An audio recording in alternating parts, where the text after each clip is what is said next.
So it's the kind of running setback that a lot of people don't talk about. Can't be seen on an X-ray or an MRI, but it is no less real.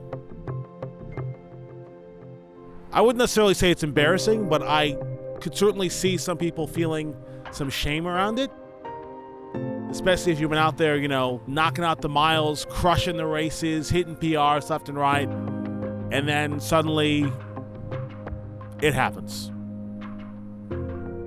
Let me set everything up by reading a YouTube comment I received on a recent video. It's from Ed.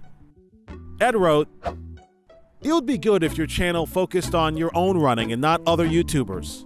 I don't mean to be unkind, but isn't the point of the channel to hear your thoughts, not Kofuzi's or Ben Parks's?"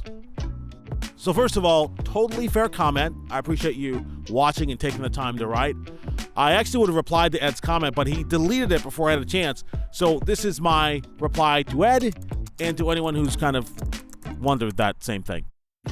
So in the last year, I have done a lot of interviews with runners, other runners, getting their takes, getting their stories, like Ben Parks and Kofuzi, including one more Kofuzi segment I'm really excited about. It's coming soon.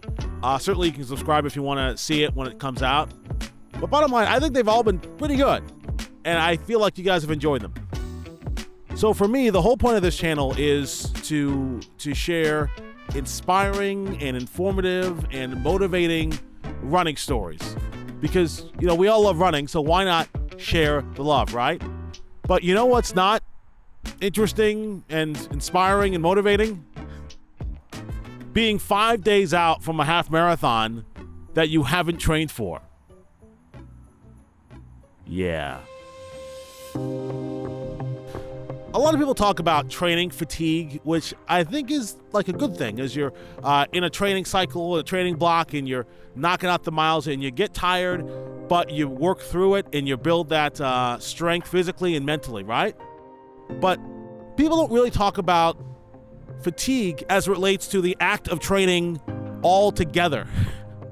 Like just being tired of training.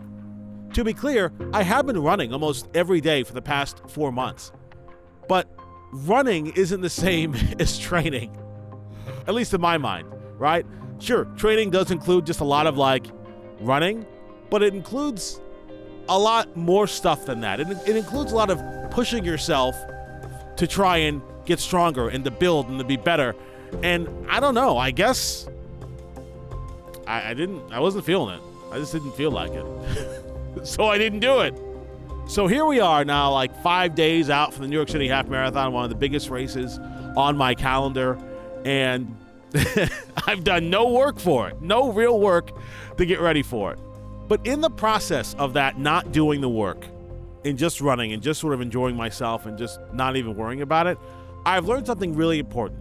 And that's why I'm making this video, because I think what I've learned is actually worth sharing. For the last 4 months, I just didn't feel like training.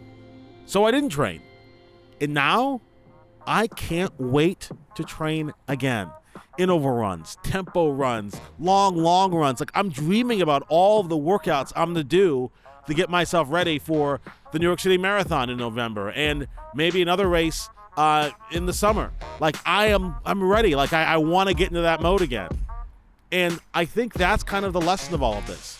It occurs to me now as I speak to you that maybe that big setback wasn't a setback at all. Sometimes you just need to hit the reset button. And if that doesn't work, you just, you pull out the cartridge and you blow on it a couple times. You put it back in and you fire it up.